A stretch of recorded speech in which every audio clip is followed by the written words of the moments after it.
Ayun ng puto cheese ngayon guys. Ito, na-mix ko na yung butter natin.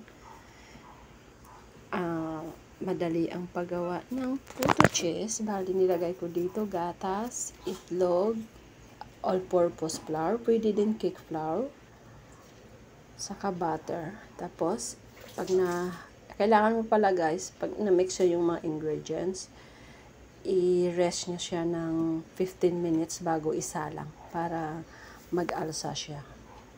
Yan, ilagay ko na siya sa mga molde.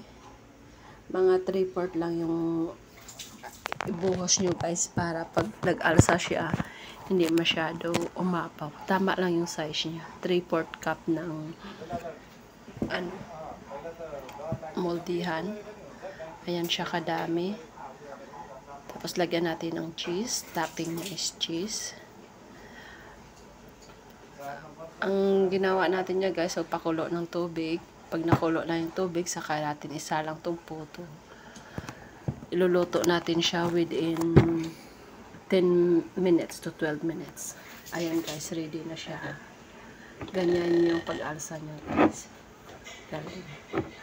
Masarap siya yung lasa ala Goldilocks. Try nyo guys, masarap.